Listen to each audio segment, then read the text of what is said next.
আসসালামু আলাইকুম প্রিয় শিক্ষার্থীবৃন্দ, কেমন আছো? আশা করি অনেক অনেক ভালো আছো। আজকে প্রথমে আমি স্বাগতম জানাচ্ছি আমার প্রাণপ্রিয় দ্বাদশ শ্রেণীর সকল ছাত্রছাত্রীদেরকে, যারা আজকের এই ক্লাসটা খুব অনুভব করবে এবং দেখবে। তোমাদের জন্য স্পেশালি এই ক্লাসটা তৈরি হয়েছে। আজকের ক্লাসের টপিকটাই বলা হয়নি। আজকের ক্লাসের টপিকটা হচ্ছে বিএম শাখার দ্বাদশ শ্রেণীর database management system. Database management সিস্টেমের আজকে আমি কথা বলবো প্রথমতের ডাটা ও ফাইল নিয়ে। আজকে আমরা ডাটা ও ফাইল সম্পর্কে জানবো। সবার প্রথমে যদি আমরা খেয়াল করি, আমাদের ডাটা কাকে বলে, কিন্তু এর আগে আমি আমার পরিচয়টা দিয়ে নিচ্ছি। আমি শাহিনুর আলম, আর ICT lecturer, Imran technical college, Companiganj Sylhet. তোমরা একটু খেয়াল করে দেখো, আমাদের পাশের স্লাইডে একটা ডাটা কাকে বলে বা ডাটা কি, এরকম একটা কোয়েশ্চেন দেওয়া আছে, আর এর নিচে ছোট একটা লেখা আছে 1 বা এ এস ডি, এরকম টাইপের লেখা, তাই না? আমরা জানি ডাটা হচ্ছে, আমরা একটু এক্সপ্লেইন করলে দেখা যায় কোনো ফ্যাক্ট বা আইটেম যা কোনো উৎস হতে, যে কোনো উৎস হতে আগত। আর এটা কি? এটা ডিউটামের, ল্যাটিন ডিউটামের বহুবচন। এটা একটু খেয়াল করে দেখবো। ডিউটামের বহুবচনের নাম হচ্ছে ডাটা। আর যে কোনো উৎস হতে আগত শব্দ, বর্ণ, অক্ষর, সংখ্যা, যেগুলো অগোছালো, অসজ্জিত থাকে, ওইগুলোর নাম হচ্ছে ডাটা। আর আমরা পাশের স্ক্রিনে দেখতে পাচ্ছি আমাদের কতগুলো ডাটা স্ক্রিনে দেখা যাচ্ছে। এইগুলা হচ্ছে এই ও আর রসই এরকম আকার, কোনো শব্দ তৈরি নাই, এগুলা জাস্ট একটা একটা অক্ষর বা বর্ণ করে তৈরি আছে। এগুলা এখনো কোনো প্রপার সাজায় গুছায় কোনো শব্দ তৈরি হয় নাই, বা যে কোনো সংখ্যা এলোমেলো অবস্থায় আছে। নেক্সটে আমরা জানবো ডাটা কত প্রকার। তোমরা আগে জেনে আসছো কমনলি ডাটা কিন্তু 3 প্রকার, ঠিক আছে? এই 3 প্রকারের মধ্য থেকে আমরা যখন ডাটাবেজে ডাটা নিয়ে কাজ করব, তখন আমরা জানবো ডাটা 2 প্রকার। বুলিয়ানটা এখান থেকে আমরা বাদ দিয়ে দেবো, বা এই ক্লাসিফিকেশনটা তখন তেমন একটা কাজে বা কথায় আসে না। আমরা এখন জানবো ডাটা 2 প্রকার, একটা হচ্ছে নিউমেরিক, অন্যটা নন নিউমেরিক। আমরা এখন জানবো নিউমেরিক ডাটা কি বা কাকে বলে। নিউমেরিক ডাটা যে সকল ডাটা শুধু সংখ্যা দিয়ে গঠিত হয়, ওই সকল ডাটাকে নিউমেরিক ডাটা বলে। একটু খেয়াল করলে দেখবা, যে সকল সংখ্যা বা ডাটা শুধু সংখ্যা, আমাদের 1 2 3 1 2 3 বা রোমান সংখ্যা, রাইট, ওই সকল ডাটাকে বলা হয় নিউমেরিক ডাটা। নিউমেরিক ডাটাকে আবার আমরা 2টা ভাগে ভাগ করতে পারি। প্রথমটা কি? ইন্টিজার। সেকেন্ডটা ফ্লোটিং পয়েন্ট। আবার আমি জানবো ইন্টিজার ডাটা কাকে বলে। ইন্টিজার ডাটা হচ্ছে যেই সকল ডাটা নিউমেরিক, আবার ওইগুলা পূর্ণ সংখ্যায় প্রকাশ করে বা গঠিত হয়, পূর্ণ সংখ্যায় গঠিত হয়। পূর্ণ সংখ্যা তো তোমরা বুঝতে পারতেছো, পূর্ণ সংখ্যা যেটা কোনো দশমিক সংখ্যায় থাকে না, বা যার পেছনে কোনো ধরনের লেস থাকে না, জাস্ট লেভেল। তোমরা যে বইয়ের নোট, যে কোনো পেজ নাম্বার দেখো বা যে কোনো টাকা দেখো, ওইগুলো পূর্ণ সংখ্যায় থাকে মোটামুটি, তাই না? এই টাকা 100 টাকা, 10 টাকা, 20 টাকা, 50 টাকা, এগুলো পূর্ণ সংখ্যায় থাকে। এরপর আমরা ফ্লোটিং পয়েন্ট দেখব। ফ্লোটিং পয়েন্টটা হচ্ছে ভগ্নাংশ সংখ্যা, যেটা 5.2, 2.5 বা 4.5, ওই রকম ডাটাকে বলা হয় ফ্লোটিং পয়েন্ট ডাটা। আমরা ডিসপ্লেতে দেখতে পাচ্ছি আমাদের কিছু উদাহরণ দেওয়া আছে, এখানে এই দশমিক আকারে দেওয়া আছে, দেখা যায় 4.5 বা 1.5 এইরকম। এরপর আমরা দেখব নন নিউমেরিক ডাটা কাকে বলে। নন নিউমেরিক ডাটা নিউমেরিক নয় ওইগুলোই তো নন নিউমেরিক, যেগুলো নিউমেরিক হয় না বা নিউমেরিক বলে চলে না। তাহলে কোনগুলো?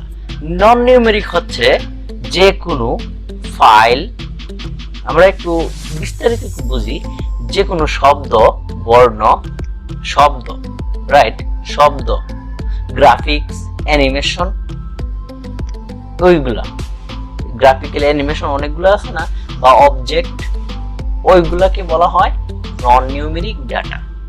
নন নিউমেরিক ডাটাকে আমরা একটু স্লাইডে যেভাবে বলছি একটু আমরা দেখে নিচ্ছি। স্লাইডে বলছে যে সকল ডাটা সংখ্যা দিয়ে গঠিত না হয়ে কি দিয়ে গঠিত হয়, ছবি, শব্দ, ওইগুলা দিয়ে গঠিত হয় তাকে নন নিউমেরিক ডাটা বলে। হ্যাঁ, নন নিউমেরিক ডাটাকে আবার আমরা দুইটি ভাগে ভাগ করতে পারি, দুইটি ভাগে। একটার নাম কি, আমাদের স্ট্রিং। স্ট্রিং স্ট্রিং প্রথমটা, দ্বিতীয়টা কি, অবজেক্ট বা গ্রাফ টাইপ ডাটা। প্রথমটা স্ট্রিং, পরে অবজেক্ট বা গ্রাফ টাইপ ডাটা। এখন আমরা জানবো স্ট্রিং ডাটা কাকে বলে। স্ট্রিং ডাটা হচ্ছে যে কোনো কিছুর নাম, হাঁস, মুরগি, মানুষ, লালু, কালু, ওইগুলাই, যে কারো নাম, যে কোনো বস্তুর নাম, যে কোনো কিছুর নামকে স্ট্রিং ডাটা বলে। এখন আমরা জানবো গ্রাফ ডাটা বা অবজেক্ট ডাটা কাকে বলে। গ্রাফ ডাটা হচ্ছে যে কোনো ছবি বা শব্দ বা পিকচার, ওই সকল ডাটাকে বলা হয় অবজেক্ট বা গ্রাফ ডাটা। এটা তোমরা একটু খেয়াল করে দেখবা। আমরা এখন জানলাম যে অবজেক্ট বা গ্রাফ ডাটা কাকে বলে। এখন আমরা একটু খেয়াল করে দেখব আমাদের যে এই যে ডাটার ব্যবহার আছে, আমরা তো দেখছি গ্রাফ ডাটার প্রকারভেদ বা ওইগুলা। এখন আমরা জানবো ডাটার ব্যবহার বা কাজ। ডাটাকে ব্যবহার করে যে যে সুবিধা পেয়ে থাকি ওইগুলো আমরা স্লাইডে দেখছি। আমাদের কিছু সুবিধা ডাটাকে ব্যবহার করে আমরা পেয়ে থাকি। আর ডাটা ব্যবহার করার আগে নির্দিষ্ট কিছু সূত্র আছে বা শর্ত আছে আমাদের মানতে হবে ডাটাকে ব্যবহার করার আগে। এই শর্তটা কি, সকল ডাটা একসঙ্গে আমরা অ্যাডজাস্ট করতে হবে বা একসঙ্গে রাখতে হবে একটা কন্টেইনারে বা একটা সেকশনে বা একটা প্ল্যাটফর্মে। ঠিক আছে, এরপর ওই ডাটাগুলোকে প্রসেস করে আমরা আমাদের ফলাফল বের করে আমরা কাজে লাগাবো। আমি মনে করো তোমার কাছে জিজ্ঞেস করলাম, এই তোমার বাড়ি কোথায়, তুমি সরাসরি বাসার নাম্বার বললা, কিন্তু কোন এলাকায় এটা বলে দিলে না, বললা যে বাড়ির নাম্বার 64 মানে 64, যে কোনো একটা নাম্বার বলে দিলাম। এখন 64 কোন এলাকায় তুমি বললা না, এটা তো প্রপার ডাটা না, এটা তো ইনফরমেশন আমি পাইনি তোমার কাছ থেকে, জাস্ট একটা ডাটা পেয়েছি, রাইট? আর তুমি যদি বলো যে এই লোকেশনের 64 নাম্বার বাসা, তাহলে আমি বুঝতে পারবো যে তোমার এটা এক্সাক্ট ইনফরমেশন বের হয়ে আসছে। কিন্তু তুমি 64 যেহেতু বলছো, এটা এলোমেলো একটা জাস্ট ডাটা অবস্থায় আছে। এখন আমি দেখব আমাদের ডাটা ব্যবহার করে যে সুবিধাগুলো পেয়ে থাকি, আমাদের এই সুবিধাগুলোর মধ্যে তথ্যের এক নম্বরে তোমরা একটু খেয়াল করে দেখো, এক নম্বরে কি আছে, তথ্যের পুনরাবৃত্তি রোধ। একই তথ্য বারবার আমরা ব্যবহার করি না বা লিখতে হয় না। একটু খেয়াল করো, আমাদের যে একটা তথ্য বারবার লিখবা, আমাদের আগের আমলে বা আদিমকালে বা রিসেন্ট কিছুদিন আগে চিঠি লেখার প্রয়োজন হলে একটা চিঠি একবার একজনকে পাঠানো যেত, একই জিনিস বারবার কাউকে তো আর পাঠানো যাবে না, পেপার তো একটাই। কিন্তু এখনকার সময়ে ডাটা আমরা এভাবে ব্যবহার করছি, একটা ডাটা আমি একবার লিখলাম, লক্ষ কোটি মানুষকে একই লেখা পাঠাতে পারছি, জাস্ট এই ডাটা সিস্টেমের কারণে। এরপর আসবে তথ্যের অসামঞ্জস্যতা দূর। তথ্যের মধ্যে যে অনেক সময় দেখা তথ্য বোধগম্য না বা সামঞ্জস্য না, এই একটা তথ্যের সঙ্গে আরেকটা তথ্য মিলতেছে না বা ডাটা একটার সঙ্গে একটা মিলতেছে না, ওইগুলো দূর করে ফেলে আমাদের এই ডাটার সিস্টেম বা ডাটার ব্যবহারটা। এরপর যে সিরিয়ালি স্টেপগুলো ডাটার সুবিধাগুলো আছে তোমরা একটু দেখে নিও, আমি আর দীর্ঘায়িত করছি না ওইগুলো কথা বলে। আমি এখন সরাসরি বলবো তথ্য কাকে বলে। তোমরা তথ্য কাকে বলে এটা একটু দেখে নাও। তথ্য হচ্ছে ডাটাকে প্রক্রিয়াকরণ করে যে ফলাফল বা অর্থবহুল ফলাফল পাওয়া যায় তাকে বলা হয় তথ্য।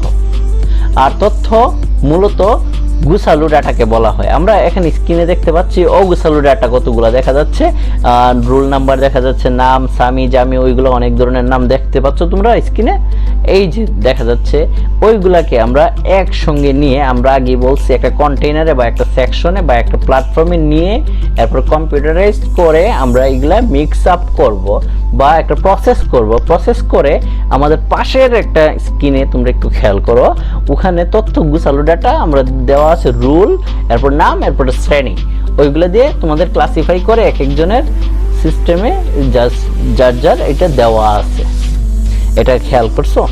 ওকে, এরপর আমরা জানবো তথ্য আর ডাটার মধ্যে পার্থক্য, বা ডাটা ও তথ্যের মধ্যে যে পার্থক্যগুলো আছে, কমন পার্থক্য কতগুলো আছে এর মধ্যে আমি বলে দিচ্ছি। প্রথম পার্থক্য হচ্ছে আমাদের যে সংজ্ঞাটা, ডাটা কাকে বলে, তথ্য কাকে বলে। তোমরা ডাটা কাকে বলে, তথ্য কাকে বলে, এই দুইটা জিনিস সংজ্ঞা থেকে তো তোমার একটা পার্থক্য তুমি পেরে গেলা। তাহলে আমি তো সংজ্ঞাটা বলার প্রয়োজন আছে বলে মনে করি না, তারপরে আমি বলে দিচ্ছি। তথ্য আমি ডাটা থেকে বলে দিচ্ছি, ডাটা হচ্ছে যে কোনো ফ্যাক্ট বা আইটেম যেগুলো অগোছালো থাকে, রাইট। আর তথ্য হচ্ছে এই প্রক্রিয়াকৃত ডাটার অর্থবহুল ফলাফল বা রূপকে তথ্য বলে। এরপর আমরা দেখব ডাটা হচ্ছে একক ধারণা। ডাটা হচ্ছে একক ধারণা, একটা নির্দিষ্ট ধারণা। আমি তোমাকে আগেও বলছিলাম যে তোমরা বাসার নাম্বার বলে দিলে এই একটা ইনফরমেশন দিচ্ছি, কিন্তু তথ্য হচ্ছে সমন্বিত ধারণা, অনেকগুলা ডাটার সমন্বিত ধারণা হচ্ছে তথ্য।